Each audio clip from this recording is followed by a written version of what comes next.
सभी प्यारे प्यारे व्यूअर्स का वार्म वेलकम है Y T your English tutor पे। आज द हिंदू का सेकेंड एडिटोरियल पढ़ेंगे सुबह का। स्टे वॉचफुल इसका टाइटल है। एक क्लासिक इकोनॉमिक आर्टिकल है, आर्थिक थीम वाला। जैसे आर्टिकल्स आपको पढ़ने में डर लगता है, बस इन आर्टिकल्स को पढ़ने में डर इसलिए लगता है क्योंकि इनके अंदर की स्टोरी आप नहीं समझ पाते हो। इस आर्टिकल को मैं स्टोरी की तरह ही प्रोसेस करूंगा ताकि आप भी इकोनॉमिक आर्टिकल पढ़ना सीखें। शुरू करते हैं अपनी क्लास को इस क्विज के साथ में। आर्टिकल में जो भी सीखेंगे उस पर बेस्ड हैं ये 7 क्वेश्चंस। ग्रामर, वोकैब, कॉम्प्रिहेंशन सब इनमें कवर्ड है। सॉल्यूशंस इनके क्लास के लास्ट में करवाता हूँ। आइए क्लास को शुरू करते हैं।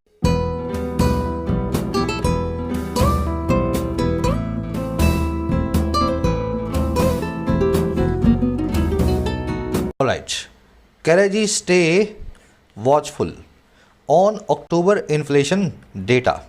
बहुत ही सिंपल सा टाइटल है। कह रहा है हमें स्टे करना है, रिमेन करना है। स्टे और रिमेन एक ही बात है, दोनों का मतलब है बने रहना। हमें बने रहना है वॉचफुल। वॉच मतलब नज़र, फुल मतलब भरा हुआ। ऐसा आदमी जो नज़रों से भरा हुआ हो, जिसकी हर तरफ नज़र हो, यानी जो चौकन्ना हो। वॉचफुल वर्ड को हिंदी में बोलते हैं चौकन्ना। अब देखो, चौकन्ना वर्ड के लिए हमारे पास बहुत अच्छे अच्छे वर्ड इंग्लिश में, अवेयर, विजिलेंट और कॉशियस। आ रही बात समझ में? तो कह रहे हैं हमें अवेयर, विजिलेंट, कॉशियस या वॉचफुल रहना है, चौकन्ना रहना है। और बात की जा रही है अक्टूबर के इन्फ्लेशन डेटा की। अक्टूबर में महंगाई का जो डेटा हमें मिला है। अब ये जो विजिलेंट वर्ड आपने देखा, किसका सिनोनिम था? वॉचफुल का। इसी से एक वन वर्ड बनता है विजिलेंटी। मैं अक्सर ये पूछता हूँ स्टूडेंट से क्योंकि ये वर्ड मुझे अच्छा लगता है ना, देखने में भी लगता है कि एग्जाम वाला क्वेश्चन है। विजिलेंटी का क्या मीनिंग है? तो सभी लोग कोशिश करके मुझे बताएं विजिलेंटी वर्ड को, इस वन वर्ड से क्या मीनिंग आप निकालते हैं। चलो, आना चाहिए सबको, बहुत बार बता चुका हूं। A person who takes law in his or her hand for the good of the society. एक ऐसा आदमी जो कानून अपने हाथ में लेता है समाज के भले के लिए। वैसे तो गैर कानूनी काम कर रहा है, वो कानून को हाथ में ले रहा है, लेकिन समाज का भला देख करके वो फिर भी अपने हाथ में ले लेता है। For example Batman. अरे बात समझ में? इस तरह के लोग जो होते हैं, अपराधियों से जो खुद ही निपटने लगते हैं, पुलिस के चक्कर में नहीं पड़ते, दोज आर कॉल्ड विजिलेंटी। चलिए आगे बढ़ते हैं। इस वन वर्ड को याद रखना। आ जाओ इसके टाइटल पैराग्राफ पे, देखें क्या कहना चाह रहा है। कह रहा है जी policy makers can ill afford to drop their guard in the fight against inflation। कह रहे हैं हमारे देश के जो पॉलिसी मेकर्स हैं, अब इस वर्ड को दिमाग में बिठा लो। पॉलिसी मेकर्स वो लोग हैं जो पॉलिसी को बनाते हैं, और इसमें दो तरह के लोग जो है शामिल होते हैं। एक तो हमारे नेता, हमारे लीडर्स जो पार्लियामेंट में बैठे हैं, और दूसरा हमारे ब्यूरोक्रेट्स, हमारे बाबू ऑफिसर्स जो कि ऑफिसों में बैठे हैं। ये दोनों मिलकर ही तो पॉलिसी बनाते हैं। वैसे ऑफिसर्स तो पॉलिसी को इम्प्लीमेंट करते हैं, लेकिन बनाते भी हैं कुछ हद तक।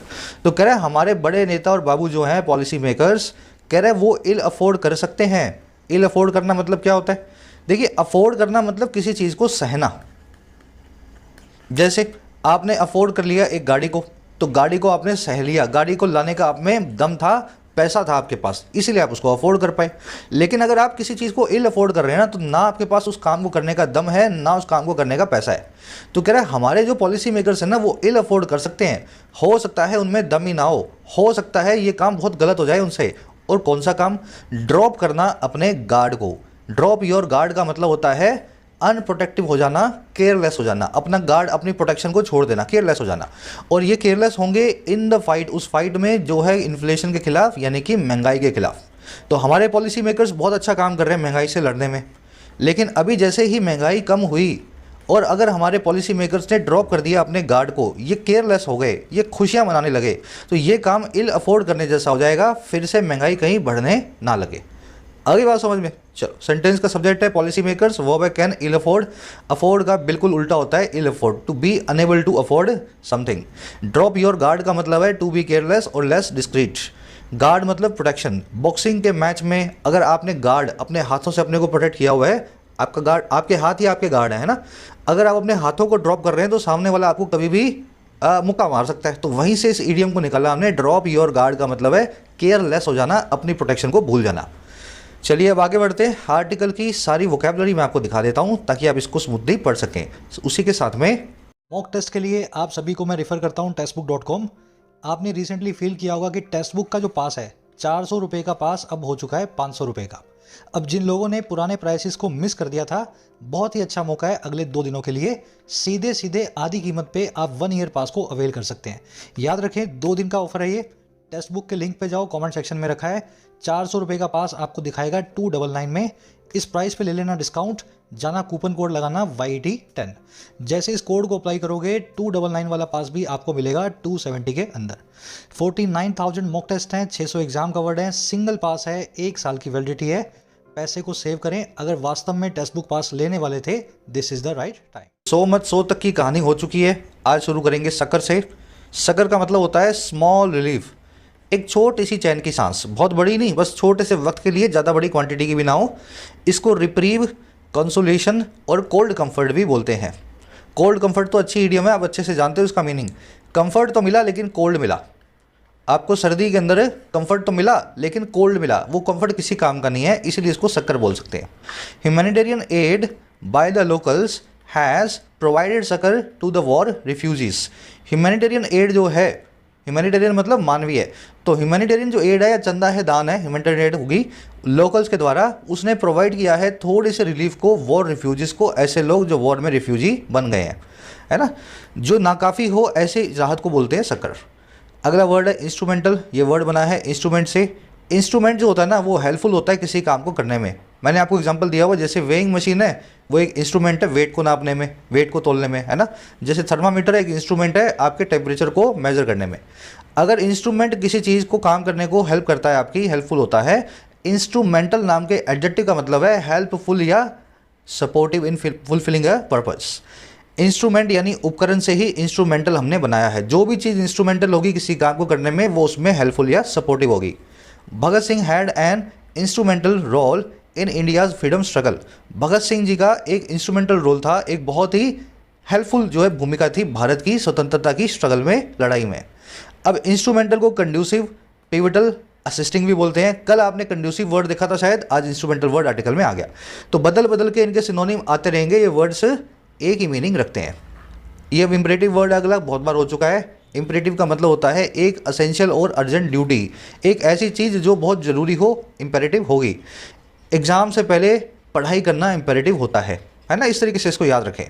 It is an imperative that the government should cut down it's import budget. ये एक ज़रूरी चीज़ है कि सरकार जो है काट चांट करे, कट डाउन करे अपने आयात के बजट में, अपने आयात के खर्चे में। अब इसको नेसेसिटी, एक्जिजेंसी या ऑब्लिगेशन भी बोल सकते हैं, वर्ड आर्टिकल में आएगा। सेकंड लास्ट वर्ड है कंसर्टेड। कंसर्टेड का मतलब होता है कोऑर्डिनेटेड एंड प्री प्लान्ड, मिला जुला। जब 2-3 लोग आपस में मिलजुल करके हाथ से हाथ बटा करके कोई काम करते हैं तो वो काम हो जाता है कंसर्टेड काम, है ना। अच्छा, इसको इन टेंडम नाम के फ्रेज से भी बताया जाता है। ये टेंडम एक बाइसाइकिल होती है जिसमें एक से ज़्यादा लोग, 2 या 3 लोग इस बाइसाइकिल को चलाते हैं। लंबी सी बाइसाइकिल होती है, इसमें खूब सारे पहिए होते हैं, ऊपर लोग बैठे रहते हैं, सब मिलकर चला रहे हैं।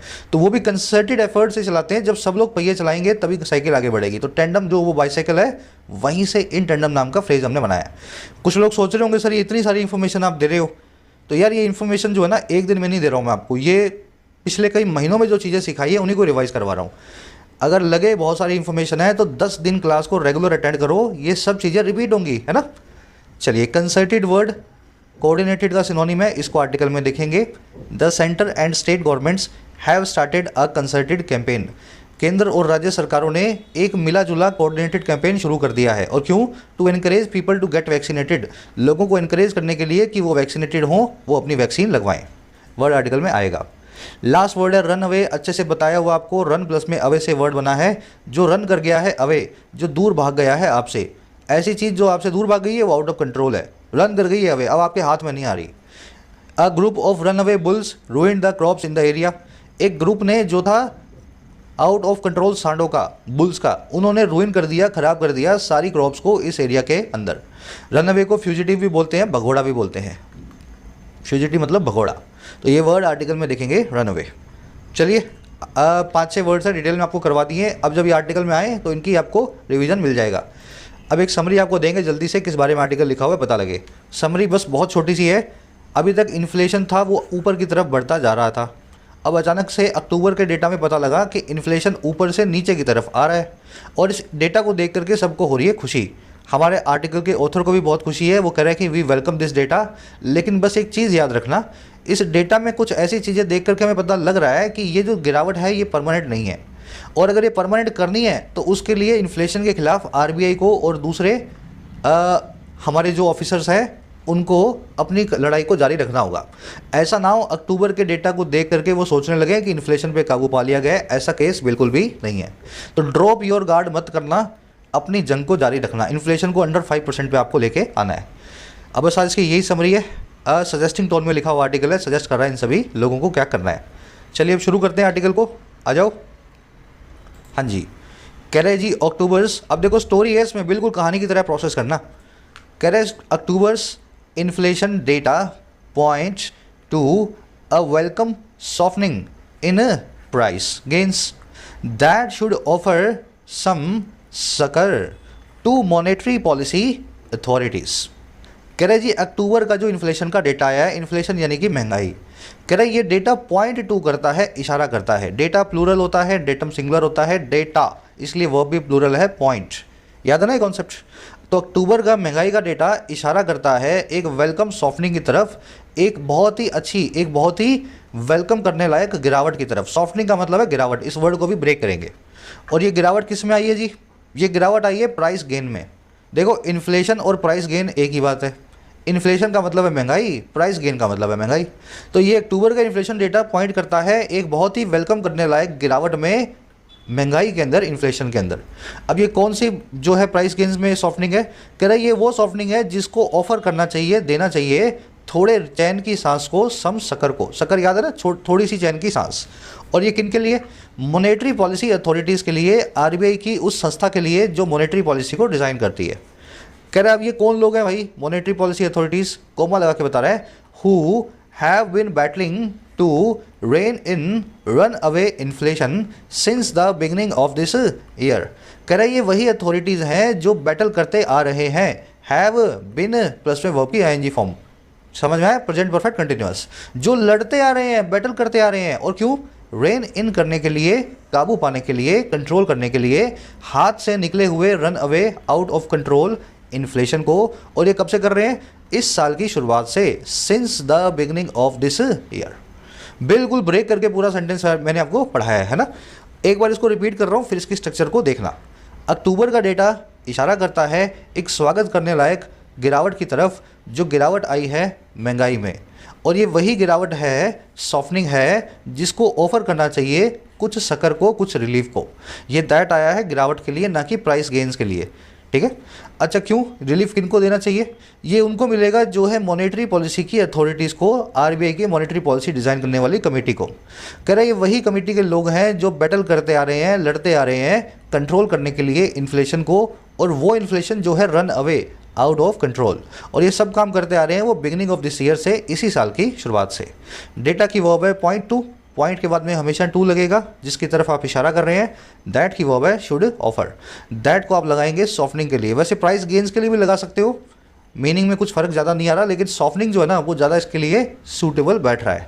हु आया है मॉनेटरी अथॉरिटीज़ के लिए, हु की वर्ब है have been battling, authorities plural है इसलिए हु की वर्ब भी प्लूरल है हैव बीन वर्ब की आईएनजी फॉर्म मतलब PPC, present perfect continuous tense में। एक काम जो पहले भी हो रहा था और अभी भी हो रहा है, इसलिए ये हो रहा है शुरुआत से, इस साल की, since the beginning of year. Rein in करना, कंट्रोल करना, कर्व करना, किसी चीज़ पे काबू पाना। रन अवे आप जानते हैं, जो रन प्लस अवे कर गया हो, आउट ऑफ कंट्रोल हो गया हो, हाथ में ना रहता हो। अब इस सॉफ्टनिंग नाम के वर्ड को देखो, इसमें होती है कन्फ्यूजन। अब ये कन्फ्यूजन कैसे होती है? 4 वर्ड्स ऊपर लिख दिए, 4 वर्ड्स नीचे लिख दिए, एक दूसरे के एंटोनिम्स हैं। ऊपर वालों का मतलब है इंक्रीज, नीचे वालों का मतलब है डिक्रीज। ये एक ही वर्ड्स हैं, बार बार है ना चेंज कर करके इनके नाम आपको आर्टिकल में देगा। हार्डनिंग, क्विकनिंग, एक्सेलरेट और इंटेंसिफाई, चारों का मतलब होता है increase. Softening, slowing down, decelerate और मॉडरेट, चारों का मतलब होता है डिक्रीज। आ रही है बात समझ में? कड़े होना मतलब दामों का बढ़ना, नरम होना मतलब दामों का घटना, तेज होना मतलब दामों में तेजी आना, स्लो डाउन करना मतलब दामों में मंदी आना, एक्सेलरेट का मतलब है रफ्तार पकड़ना, दामों का ऊपर जाना, डिसेलरेट का मतलब है रफ्तार घटाना, दामों का नीचे आना, इंटेंसिफाई का मतलब है और प्रबल हो जाना, तेज हो जाना, दामों का बढ़ जाना, मॉडरेट का मतलब होता है दामों का घट जाना, कम प्रबल होना। तो इस तरीके से ऊपर वाले वर्ड्स इंक्रीज की तरफ इशारा करते हैं फाइनेंशियल लैंग्वेज में, और नीचे वाले वर्ड्स डिक्रीज की तरफ। स्क्रीनशॉट ले लो इनका, बार बार आपको ये यूज आएंगे। बढ़े आगे, चलो आगे कह रहे हैं जी अब इस कहानी का अगला एस्पेक्ट देखो, कह रहा है जी रिटेल इन्फ्लेशन और price gains based on the consumer price index slowed to 6.77% last month. कह रहा है जी अब ये अक्टूबर के डेटा में लिखा क्या हुआ है, कह रहा है इस डेटा में रिटेल का जो इन्फ्लेशन आया है खुदरा महंगाई का, और या फिर उस प्राइस गेन्स का, उस महंगाई का जो बेस्ड होती है कंज्यूमर प्राइस इंडेक्स पे, सीपीआई पे। तो retail inflation is equal to CPI. कह रहा है जी जो रिटेल इन्फ्लेशन का डेटा है वो स्लो हो गया। अब स्लो होने का मतलब क्या है, अभी बताया ना, स्लो डाउन होना मतलब किसी चीज़ का कम होना। तो ये इन्फ्लेशन जो है कम हो गया और कहाँ तक चला गया, 6.77% तक पिछले महीने यानी कि अक्टूबर के मंथ में। और कहाँ से, फ्रॉम सितंबर 7.41%, सितंबर के 7.41% से। और ये सारा काम कैसे हुआ, aided by an appreciable deceleration in food price inflation. ये सारा काम हुआ है एड की मदद से, एड से यानी एड मतलब मदद। कह रहे ये सारा काम हुआ है मदद से, और किसके द्वारा, एक एप्रिशिएबल डिसेलरेशन के द्वारा। डिसेलरेशन का मतलब आपने अभी देखा, डिसेलरेट मतलब कमी होना। एक एप्रिशिएट किए जाने वाली, एक बहुत ही वेलकम किए जाने वाली कमी के द्वारा जो आई है फूडों के प्राइस के इन्फ्लेशन में, खाने पीने की चीज़ों के दामों में महंगाई के अंदर। तो ऐसा हुआ, रिटेल जो था सितंबर में इतना था, अक्टूबर में इतना हो गया। और ये इसीलिए हुआ क्योंकि खाने पीने की चीज़ें सस्ती हो गई हैं, ओवरऑल कंज्यूमर के लिए इन्फ्लेशन थोड़ा कम हो गया है। इन्फ्लेशन की वर्ब है स्लोड, बाकी इसमें कुछ देखने वाला है नहीं। एप्रिशिएबल मतलब जिसको एप्रिशिएट किया जा सके, जो वेलकमिंग या नोटिसेबल हो। चलो अब आगे बताओ, आगे देखो इसी डेटा में और क्या लिखा हुआ है। कह रहा है जी the year on year inflation based on the consumer food price index CFPI eased by almost 160 basis points in October to 7.01% from the preceding month's 8.60%। अब कह रहा है जी अक्टूबर को सितंबर से कंपेयर मत करो, सितंबर से तो कर चुके भाई। इस सितंबर में 7.41 था, अक्टूबर में 6.77 हो गया, हम समझ गए कम हो गया। हम तो इसी अक्टूबर को पिछले साल के अक्टूबर से कंपेयर करते हैं। तो कह रहा है अगर ईयर ऑन ईयर इन्फ्लेशन को देखो, पिछले साल के अक्टूबर से इसको कंपेयर करो 2021 के, कह रहा है वो इन्फ्लेशन जो बेस्ड है कंज्यूमर फूड प्राइस इंडेक्स पे, कह रहा है अगर आप इसको देखो ना तो भी महंगाई कम हो गई, ईज हो गई। ईज का मतलब है नरम पड़ना। और कितनी, लगभग 1.60%, 160 बेसिस पॉइंट्स अक्टूबर में। और कहाँ पे आ गई है, ये कम होकर के आ गई है 7.01% पे। और कहाँ से, पिछले महीने के 8.60% से। और ये सारा काम कैसे हुआ, सारा काम हुआ है helped bye a decline in prices of vegetables, fruits, pulses, oils and fats. ये सारा काम हुआ है हेल्प के द्वारा, एड के द्वारा, जो है डिक्लाइन की मतलब गिरावट की प्राइसेस में, दामों में, इन सभी खाने पीने की चीज़ों में। तो अब ये खाने पीने की चीज़ों में घुस गया और देख करके बता रहा है कि खाने पीने की चीज़ें पहले तो इतनी थी पिछले साल, और इस साल हो गई है इतनी। ईयर ऑन ईयर बेसिस के ऊपर इतना फ़र्क आया है। चलो अब ये जो पूरी बात है ना इतनी, कह रहा है जी द गवर्नमेंट सेड, ऐसा सरकार ने कहा है, सरकार का कहना है। सेंटेंस समझ में आ गया ना, इन्फ्लेशन की वर्ब है ईज्ड, गवर्नमेंट की वर्ब है सेड। द गवर्नमेंट का जी क्यों बड़ा किया हुआ है, देखो जब भी आपको अपनी ही सरकार की बात करनी हो, किसकी, जिस देश में आप रहते हैं उसी सरकार की बात करनी हो, तो उस सरकार का जी कर दे बड़ा और उसके आगे लगा दे द, इसको बना दें एक क्या, प्रॉपर नाउन की तरह। ठीक है ना, तो ट्रिक होती है राइटिंग के अंदर, अगर अपने ही सरकार की बात करनी है तो जी को बड़ा करके उसके आगे दा लगा दो, अपने आप आपका रीडर समझ जाएगा आप किसकी बात कर रहे हो। कह रहा है जी with the food and beverages sub index representing almost 46% of the CPI's weight. The slowdown in food price gains understandably steered overall inflation lower, even as price gains three other essential categories, namely clothing, footwear, housing and health, remained either little changed from September or quickened. आप देख रहे हो कि इतना लंबा sentence है लेकिन बड़ा आसान सा है। अब ये जो है ना सीपीआई के अंदर घुस गया कि सीपीआई किससे मिलके बना है, कंज्यूमर प्राइस इंडेक्स यानी खुदरा इन्फ्लेशन जो है कम हुआ है, उसके कौन कौन से हिस्से हैं वो हिस्से आपको बता रहा है। कह रहा है जी विद यानी कि के साथ ही, खाने पीने की चीज़ें जो हैं, फूड एंड बेवरेजेस जो हैं, कह रहा है इन चीज़ों के सब इंडेक्स के रिप्रेजेंट कर देने के साथ ही, और कितना, लगभग 46% सीपीआई के वेट में, इन्फ्लेशन के, खुदरा इन्फ्लेशन के, रिटेल इन्फ्लेशन के वजन में। कह रहा है इन दोनों चीज़ों के 46% रिप्रेजेंट करने के साथ ही हुआ क्या, कह रहा है जो स्लो डाउन आया है ना, जो मंदी आई है फूड के प्राइसेस के गेंस में, खाने पीने की चीज़ों के दाम की महंगाई में। कह रहे वो अंडरस्टैंडेबली समझे जाने वाले तौर पे स्टीयर कर चुकी है या इसने स्टीयर किया है। स्टीयर करने का मतलब है किसी चीज़ को स्टीयरिंग मोड़ देना, किसी चीज़ को अलग दिशा देना, डायरेक्ट करना। तो इसने स्टीयर किया है, डायरेक्ट किया है कुल मिलाकर के महंगाई को नीचे की तरफ। आ रही बात समझ में? फूड एंड बेवरेजेस जो है सबसे बड़ा पोर्शन है खुदरा महंगाई का, और फूड के प्राइसेस में कमी आई है, तो हम समझ सकते हैं इसीलिए इन्फ्लेशन में भी इस बार कमी आई है। कह रहा है बाकी आगे क्या कह रहा है जी, इवन एस वहीं दूसरी तरफ price gains in three other essential categories. जो महंगाई है तीन दूसरी जो है, मतलब दूसरी तीन जो है इसेंशियल कैटेगरीज में, जिनके नेम्स हैं, जो नेमली हैं, एक तो कपड़ा, दूसरा चप्पल, तीसरा हाउसिंग और हेल्थ, घर और आपकी समझ गए ना हेल्थ।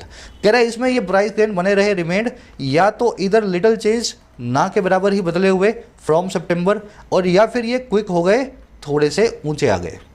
अरे बात समझ में? तो बाकी तीन कैटेगरीज अगर आप देखो तो उन कैटेगरीज के अंदर प्राइस नहीं बदला है, या तो बहुत ही कम बदला है या फिर चेंज हो गया, बहुत आगे बढ़ गया है। बस सिर्फ जो 46% वाला जो पोर्शन है ना, इसमें प्राइस में कमी आई है, इसकी वजह से ओवरऑल इन्फ्लेशन कम है। चप्पलें अभी भी महंगी है, हाउसिंग अभी भी महंगी है, हेल्थ अभी भी महंगी है, कपड़ा अभी भी महंगा है। कहने का मतलब ये सेंटेंस समझ में आ गया? चलो अब इसी पे क्वेश्चन बना हुआ आपसे। क्वेश्चन आपसे ये पूछा हुआ है कि सीपीआई के अंदर इनमें से कौन सा सेक्टर शामिल नहीं है। तो सेक्टर आप देख लो आपके सामने है, और जो सेक्टर शामिल ना हो वो आपका आंसर आरसी में बन जाएगा ऊपर वाले क्विज में। स्लो डाउन की वर्ब है स्टीयर्ड, गेन्स की वर्ब है रिमेंड। स्टीयर करना, किसी चीज़ को स्टीयरिंग मोड़ देना, उसको डायरेक्ट करना, टर्न करना, जहाँ ले जाना हो वहाँ लेकर के जाना। इवन एज का मतलब होता है वहीं दूसरी तरफ, है ना, वहीं दूसरी तरफ। बेवरेज मतलब पीने की चीज़, कोई भी ड्रिंक हो सकती है बेवरेज, ये सॉफ्ट ड्रिंक हो सकती है, हार्ड ड्रिंक हो सकती है ना, मीठा, कड़वा, खट्टा, कोई भी चीज़ जो पीने के लिए लायक हो। अब देखो बेवरेज जो पीने के लिए लायक ड्रिंक है, उसी से हम दो वन वर्ड्स याद करेंगे। पहला वन वर्ड है पानी, जो पीने लायक हो। देखो वैसे तो पीने वाली चीज़ को बेवरेज बोलते हैं, लेकिन ये पानी के अलावा कुछ भी हो सकती है। मैं कर रहा हूँ वो चीज़ जो पानी है, जो पीने लायक है, उसके लिए कौन सा वन वर्ड यूज़ करेंगे। वैसे ही जो फूड खाने लायक है, उसके लिए कौन सा वन वर्ड यूज़ करेंगे। देखो जो पानी पीने लायक हो उसको बोलते हैं पोर्टेबल, ठीक है, और जो खाने लायक हो खाना, उसको बोलते हैं एडिबल। याद रहेंगे दोनों words, portable water, edible food, दोनों वन वर्ड्स हैं, बार बार एग्जाम्स में आते हैं। चलो आगे बढ़ते हैं। कह रहे जी inflation at the wholesale price levels also continue to decelerate. अब ये ऊपर वाली कहानी इसने यहाँ पे बंद कर दी सीपीआई की, यानी कि रिटेल इन्फ्लेशन की। अब बात करेगा होलसेल इन्फ्लेशन की। कह रहा है जी व्यापारियों के लिए जो इन्फ्लेशन है, होलसेलर्स के लिए, कह रहा है इनके अंदर जो लेवल में इन्फ्लेशन आया ना, ये भी कंटिन्यू रहा, जारी रहा, डिसेलरेट होना यानी कि धीमा पड़ना। और किसके साथ ही? With the headline reading easing into single digits for the first time in 19 months. इसकी जो हेडलाइन रीडिंग है किसकी भाई? होलसेल प्राइस के इन्फ्लेशन की, व्यापारियों के लिए, होलसेलर्स के लिए जो इन्फ्लेशन होता है।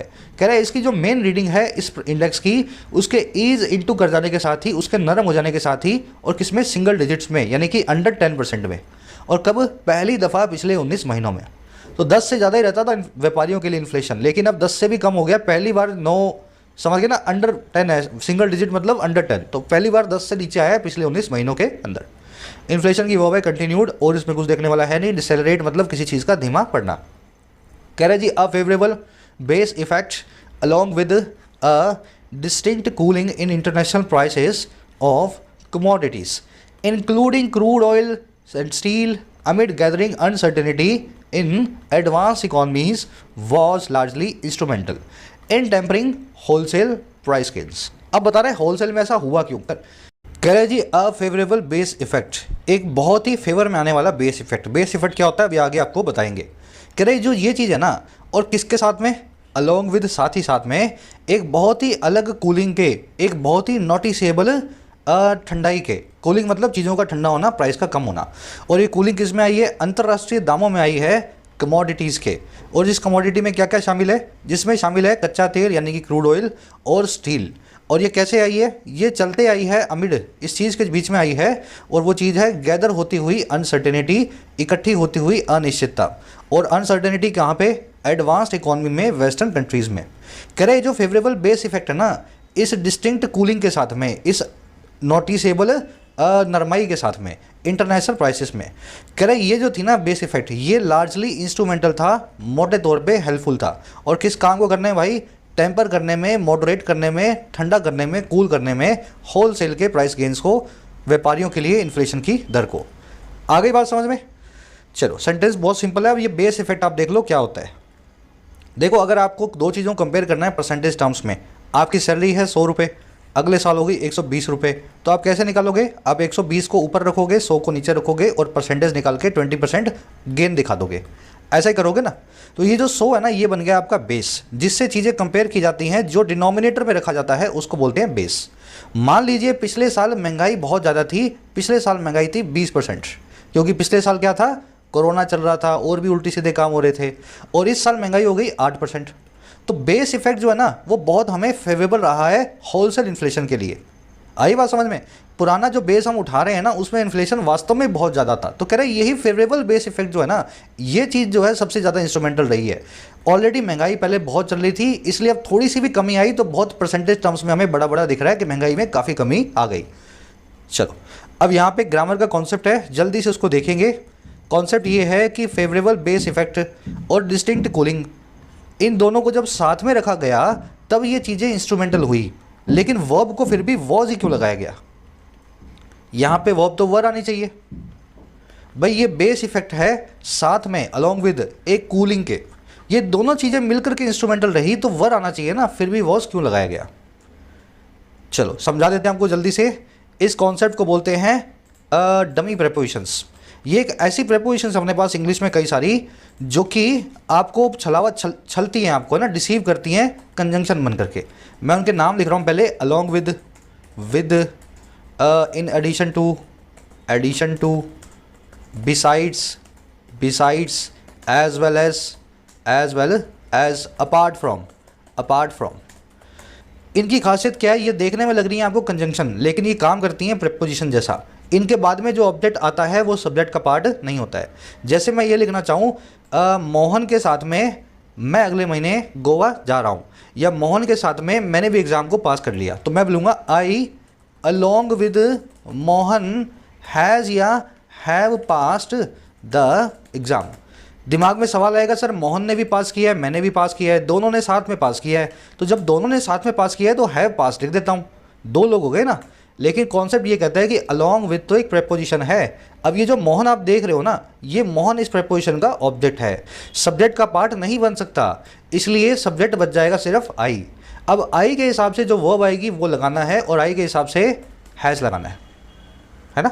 हैज़ आएगा कि हैव आएगा? हैव ही आएगा। मान लो आई की जगह यहाँ पे शी लिखा होता, आई को तो छोड़ दो, आई को तो हम वैसे प्लूरल वर्ब देते हैं, है ना। मान लीजिए शी या ही या कुछ और लिखा होता, सिंगुलर लिखा होता, तो शी के हिसाब से मुझे हैज़ लगाना पड़ता। तो जो आपको सब्जेक्ट में दिखे आप उसी को सब्जेक्ट मानना है, इन प्रेपोजिशन के बाद में रखे हुए ऑब्जेक्ट को सब्जेक्ट का पार्ट नहीं मानना है। शी लिखा है तो हैज़ लगा दो, दे लिखा है तो हैव लगा दो, है ना। जो भी सब्जेक्ट है वो यही सब्जेक्ट है। बस यहाँ भी यही हुआ है, अलोंग विद से पहले जो फेवरेबल बेस इफेक्ट है ये सिंगुलर है, इसलिए वर्ब सिंगुलर आई है। डिस्टिंक्ट कूलिंग जो है अलोंग विद का ऑब्जेक्ट है, इसका इससे कोई भी कनेक्शन नहीं है। अब इन सब को ध्यान में रख लेना, आपको 5 ही लिख रहा हूँ, along with, in addition to, besides, as well as और अपार्ट फ्रॉम। इन पे इस फॉर्मूला को अप्लाई करना है। मैं ऐसा लिख देता she as well as Mohan, तो इस केस में भी एज वेल एज मोहन अलग हो चुका है, शी को ही सब्जेक्ट मानोगे और सिंगुलर वर्ब इसके हिसाब से दोगे। बढ़ते हैं आगे। चलो आज के क्विज में आएगा कॉन्सेप्ट। अब देखो आपको बता रहा है कि आगे दिक्कत क्या है। ये डेटा आपने देख लिया, अच्छा, इसमें कुछ परेशानियां भी होंगी। परेशानी ये है कि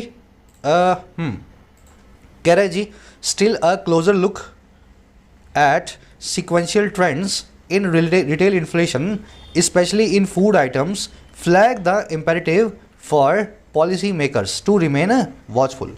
कह रहे जी फिर भी अगर एक नज़दीकी लुक आप लें, क्लोजर लुक लें, और किस में?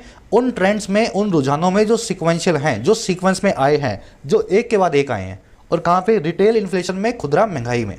कह रहा है फिर भी अगर आप एक क्लोजर लुक लेना, ध्यान से अगर आप देखें तो कह रहा है खास करके फूड आइटम्स में देखें तो ये क्लोजर लुक फ्लैग करेगी, आपके सामने नोटिस में लाएगी। और किस चीज़ को फ्लैग करके नोटिस में लाएगी? उस इम्पेरेटिव को, उस नेसेसरी ड्यूटी को जो है हमारे नेताओं बाबुओं के लिए, पॉलिसी मेकर्स के लिए, कि वो बने रहें वॉचफुल, यानी कि विजिलेंट, चौकन्ना। आगे बात समझ में। तो डेटा में इन्फ्लेशन कम हो रहा है, लेकिन डेटा के अंदर घुसोगे ना तो ऐसा ना हो कि इस डेटा को कम होते हुए खुश हो जाओ आप वॉचफुल रहने की अभी भी आपको ज़रूरत है। लुक की वर्ब है फ्लैग। अब एक्चुअल में फ्लैग्स आना चाहिए technically, closer look at trends inflation in food items flags the imperative. आ रही है ना बात समझ में? अब इसने यहाँ पे टेक्निकल मिस्टेक की हुई है, इस चीज़ को आप ध्यान में करें, सिंगुलर वर्ब यहाँ पे लगानी है। सीक्वेंशियल का मतलब होता है जो सीक्वेंस में आए, जो ऑर्डर में आए, इसको क्रोनोलॉजिकल ऑर्डर भी बोलते हैं, पहले जनवरी फिर फरवरी फिर मार्च, है ना। तो जो सीक्वेंस में जो इवेंट हुए हैं उसको बोलेंगे सीक्वेंशियल इवेंट्स। चलो और कौन सा वर्ड है इसमें देखने का? इंपेरेटिव मतलब नेसेसरी, ड्यूटी, ऑब्लिगेशन, अर्जेंसी, किसी चीज़ को करने की ज़रूरत है ना, इंपेरेटिव। कह रहे जी अब डेटा बताइए क्लोजर लुक में क्या आया। कह रहे while year on year inflation in vegetable prices slowed sharply to 7.77% last month from September's breathless 18%.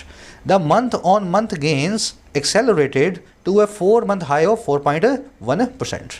कह रहे जी जहां ईयर ऑन ईयर इन्फ्लेशन की बात करें पिछले साल के अक्टूबर 2021 से कंपेयर करें तो कह रहे जो इन्फ्लेशन है सब्जियों के दामों में वो धीमा पड़ गया बहुत तेज़ी के साथ में 7.77% पे आकर के पिछले महीने अक्टूबर में। और कहाँ से पड़ा? सितंबर के ब्रीथलेस 18% पेस से। सितंबर में जो बिना सांस का 18% का जो पेस था, 18% की जो रफ्तार थी, कह रहे जहाँ पे ऐसा है वहीं पे हुआ क्या? कह रहे वहीं पे जो मंथ ऑन मंथ गेंस हैं, जो महीना दर महीना जो बढ़त है वो एक्सेलरेट हो गई, वो तेज़ी से बढ़ गई 4 मंथ के हाई पे जो है 4.1% का। कह रहे and point to concerns that the supply disruptions caused by unseasonal rains in vegetable growing regions as well as logistical difficulties posed by monsoon flooding may continue to keep prices volatile। लंबा sentence है। कह रहे वहीं पे ये चीज़ जो भाई ये सितंबर से कंपेयर करोगे आप, मंथ ऑन मंथ कंपेयर करोगे तो 4% की तेज़ी आई है। कह रहा है ये जो गेंस है ना 4% के मंथ ऑन मंथ बेसिस पे, ये इशारा करते हैं उन चिंताओं की तरफ। और किन चिंताओं की तरफ? चिंता ये है कि सप्लाई में जो डिस्ट्रप्शंस आई हैं वेजिटेबल्स की सप्लाई में, और वो डिस्ट्रप्शंस, वो डिस्टर्बेंस जो कोज्ड बाय हैं बिना मौसम की बरसात से, अनसीजनल रेन से। और कहाँ पे? ऐसे रीजन्स में जहाँ पे सब्जियाँ उगाई जाती हैं, वेजिटेबल ग्रोइंग रीजन्स। और कह रहे हैं साथ ही साथ एज वेल एज जो लॉजिस्टिकल डिफ़िकल्टीज़ हैं, लॉजिस्टिकल डिफ़िकल्टीज़ मतलब जो इधर उधर से ढुलाई से रिलेटेड है ना, सामान को इधर से उधर ले जाने में। कह रहे इधर उधर ले जाने में जो डिफ़िकल्टीज़ हैं जो पोज्ड बाय हैं, जिनको खड़ा किया गया है मानसून के द्वारा हुई फ्लडिंग के द्वारा, मानसून में हुई बाढ़ के द्वारा। कह रहे इन दोनों चीज़ों ने ना मिल करके कंटिन्यू कर सकती हैं कीप करना, बनाए रखना दामों को अस्थिर यानी कि वोलेटाइल। कह रहा है at least in the near term, कम से कम आने वाले कुछ महीनों में, नियर टर्म में। लंबा सेंटेंस है, देख लो यहाँ से लेके यहाँ तक, बस है कुछ नहीं, इसमें डेटा दिया है। कह रहा है ईयर और ईयर देख लो, इस अक्टूबर को अक्टूबर 21 को पिछले अक्टूबर 22 को अक्टूबर 21 से कंपेयर कर लो तो आप देखोगे यहाँ पे बड़ा आराम मिला है। लेकिन अगर आप सितंबर 21 और सितंबर 22 को कंपेयर करोगे उसी के मुकाबले आराम मिला है ईयर ऑन ईयर बेसिस पे। अगर इस साल के सितंबर से अक्टूबर को कंपेयर करने बैठ गए मंथ ऑन मंथ बेसिस पे तो आप देखोगे कि इस साल तो 4 महीने का सबसे हाई इन्फ्लेशन है सब्जियों में 4.1%। और ये इशारा कर रहा है इन चिंताओं की तरफ कि 2 चीज़ों की वजह से ये परेशानी और बढ़ सकती है। पहली चीज़ है सप्लाई में डिस्रप्शन जो आई है बिन मौसम की बरसात से, वेजिटेबल ग्रोइंग रीजन्स में जहाँ पे सब्जियाँ उगाई जाती हैं और बिना मौसम की बरसात से सब्जियाँ खराब हो रही हैं। और दूसरा लाने ले जाने में जो डिफ़िकल्टीज हैं उनकी वजह से जो खड़ी हो गई हैं अलग अलग रीजन्स में फ्लडिंग की वजह से, बाढ़ की वजह से, जो भी आई थी ना 2 महीने पहले। अब डेटा तो आएगा उसका। कह रहा है ये जो डिस्रप्शन है ना ये कंटिन्यू रह सकती हैं, प्राइसेस को अस्थिर बनाए रखना सब्जियों के कम से कम आने वाले कुछ महीनों में, eight least in the near term. तो ये सेंटेंस कुछ इस तरीके से बना हुआ है, लंबा है लेकिन कुछ भी नहीं है। इन्फ्लेशन की वर्ब है स्लोड, गेंस की वर्ब है एक्सेलरेटेड, और गेंस की दूसरी वर्ब है पॉइंट। गेंस बढ़ गए और गेंस इशारा करते हैं। सप्लाई डिसरप्शंस की वर्ब है may continue, as well as, apart from, besides, in addition with, in addition to, ये सब के सब अपने बाद में एक ऑब्जेक्ट लेते हैं जिसका सब्जेक्ट से कोई कनेक्शन नहीं होता। डिसरप्शंस के हिसाब से देखो वर्ब तो यहाँ पे मॉडल लगी हुई है, लेकिन अगर मॉडल ना भी होती तो भी डिसरप्शंस के हिसाब से वर्ब आने वाली थी, प्लूरल ही वर्ब यहाँ पे लगती। इसका कोई कनेक्शन नहीं है सब्जेक्ट से। वोलेटाइल मतलब अस्थिर होता है, जो चेंजेबल हो, जो अनस्टेबल हो। चलो आगे बढ़ते हैं। अब सब्जियों के बाद में बात करेगा अनाज की। कह रहे जी prices of staple cereals including rice and wheat also remain an object of concern. कह रहे जो दाम है सीरियल्स के, सीरियल्स मतलब अनाज, और स्टेपल मतलब मुख्य, जिसको ज़्यादातर लोग ज़्यादातर क्वांटिटी में खाते हैं। कह रहे जो प्राइसेस हैं मुख्य अनाजों के, जिसमें शामिल है चावल और वीट यानी कि गेहूँ, कह रहे ये भी बने हुए हैं एक कंसर्न का ऑब्जेक्ट, चिंता का विषय। और कैसे?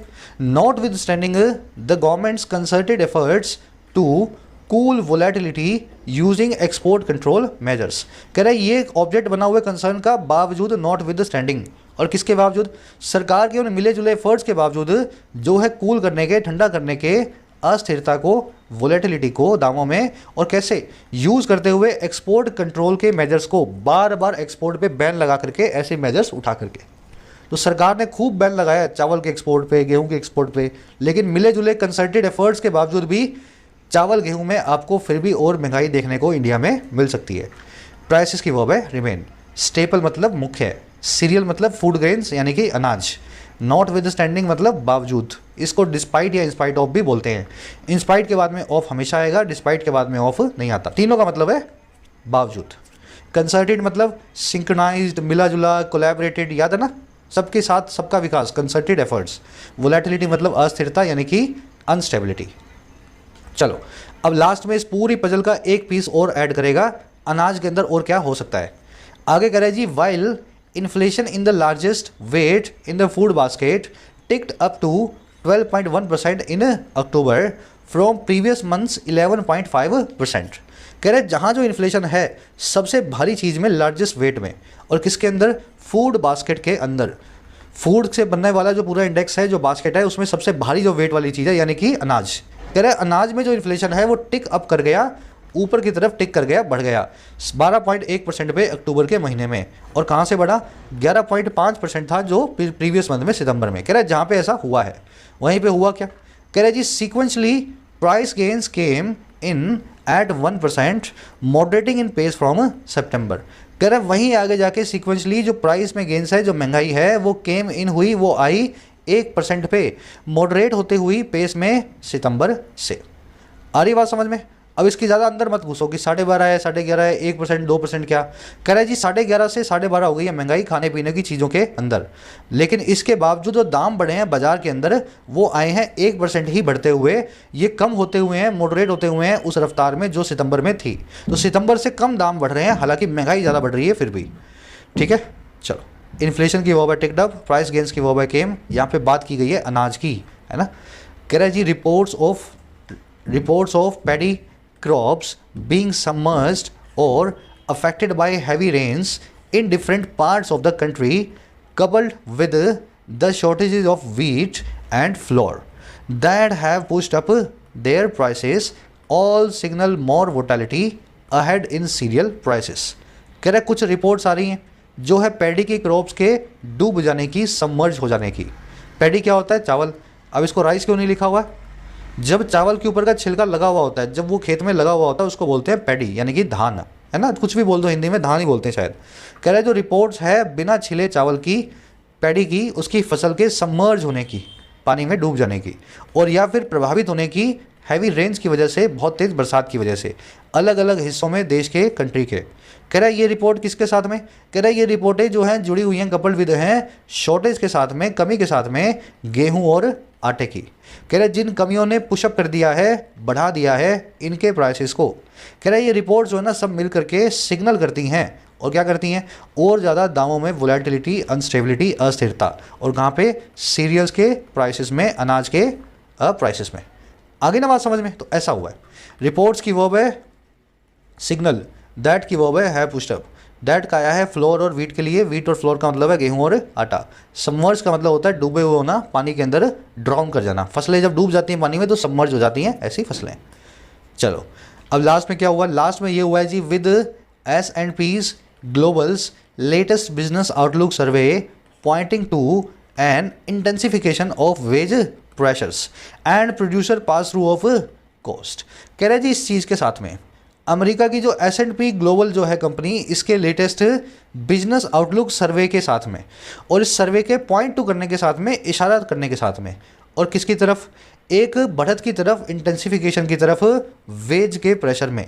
दुनिया भर के वर्कर्स अपने मालिकों को बोलेंगे कि हमारी वेज को इंटेंसिफाई करो, थोड़ा बढ़ाओ, तो एक बढ़त के साथ में उनकी वेज के प्रेशर में, और प्रोड्यूसर के पास थ्रू करने के साथ में अपनी कॉस्ट को। दुनिया भर के जो निर्माता हैं, कंपनियां जो कुछ प्रोडक्ट बनाती हैं, उनकी हायर कॉस्ट जो वो प्रोड्यूस करके पास थ्रू करेंगी, अपने प्रोडक्ट का दाम बढ़ा देंगी, है ना, कॉस्ट को कंज्यूमर को दे देंगी। कह रहा है जी इन दोनों चीज़ों के साथ में वर्कर ज़्यादा पैसे मांगेंगे अपने मालिक से और मालिक अपने प्रोडक्ट की कॉस्ट को पास थ्रू करेगा कंज्यूमर की तरफ। हुआ ये कि authorities can ill afford to drop their guard in the fight against inflation. तो करें इन दोनों चीज़ों के साथ में हमारे देश में आरबीआई जो है वो इल अफोर्ड करेगा, बहुत ही गलत अफोर्ड करेगा अगर वो चौकन्ना नहीं रहता है, ड्रॉप कर देता है अपने गार्ड को इन्फ्लेशन के खिलाफ इस फाइट में, महंगाई के खिलाफ की इस जंग में। आगे बात समझ में? तो इस तरीके से दो चीज़ें आ रही है एक साथ में। इन दोनों चीज़ों को देखते हुए पता लग रहा है कि अक्टूबर का डेटा बहुत बड़ी राहत की सांस आरबीआई के लिए नहीं होना चाहिए। अथॉरिटीज़ की वर्ब है कैन इल अफोर्ड।